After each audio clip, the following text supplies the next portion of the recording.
Thank you, Madam Speaker. I asked several questions last week to the Minister of Education about the current PD pilot project, and they were not answered. So I ask again. With respect to the current PD pilot project that is now functioning within 37 schools in the Anglophone sector, that both the Minister and the Premier have acknowledged that there is no data to support and more digging into the numbers is needed. Question, pragmatic. How will the government department ensure that students in pilot schools are not disadvantaged by reduced instructional time? What supports are in place for students with special needs or those who rely on school for stability and routine? And how will the pilot project affect rural or low-income families who may not have access to child care on Fridays? Will the province subsidize or coordinate that care? I recognize the Minister of Education and Early Childhood Development. Thank you, Madam Speaker, and thank you to the member opposite for the multiple questions. With the PD pilot, we are looking at retention for teachers because this is a top priority for our government. We're also looking at how we can best support students in literacy and numeracy, and also how we can encourage students to learn beyond the classrooms. So these are all challenges that have been brought to us, and they didn't appear overnight. So we're looking to do things differently. And this pilot is a specific example of that type of innovation. And we're going to be monitoring it and making sure that we are taking the right steps in moving forward. Thank you, Madam Speaker. I recognize the member for Fontaine-Dial, St. John, Lorneville. Well, thank you, Madam Speaker. I didn't hear again any answers about stability and routine for kids and special needs kids and parents having access to child care on Fridays, but I'll move on.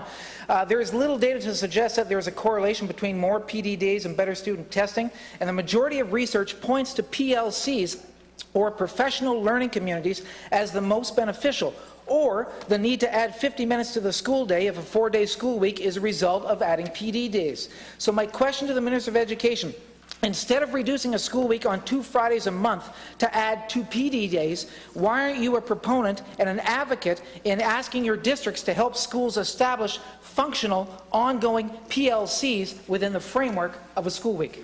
Je reconnais la ministre de l'Éducation et du Développement de la Petite. Minister of Education and Development of Early Childhood Education. Professional learning, communities, professional learning, all of those different types of opportunities for professional learning are going to happen within this pilot. We are letting schools discover how they want to collaborate and how they want to themselves contribute to their own training. It's a thing of beauty, and I know this because I was visiting the schools on these Fridays, watching teachers collaborate together and do their training.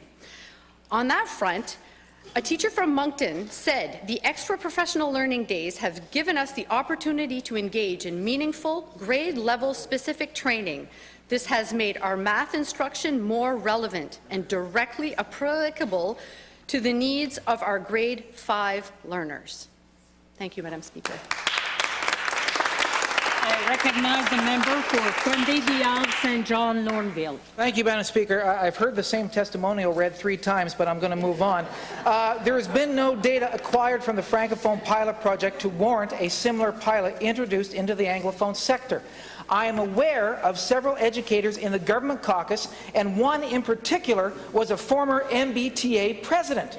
That time also coincided with the former Gallant government's attempt at addressing education in New Brunswick, which was a debacle. And at that time, and in that role, the member from Restigouche East criticized the government's handling of the education file and warned teachers about the outcome. I know because I was one. But this government's handling of education file is of similar concern. So my question to the Minister of Education: are you talking and discussing your plans with the decades of accumulated classroom and education experience of individuals that exist within your caucus? Do they agree and support this move? I recognize the Minister of Education. Merci, Madame la Présidente. Thank you, Madam Speaker. Yes, absolutely. This current project was created in collaboration with the districts, with the associations, with teachers' associations in New Brunswick. It's a collaboration project. They're the ones that asked us to implement this. We listened, we collaborated with them, we co-created it with them. So absolutely, we are listening to them and we are acting on what we hear.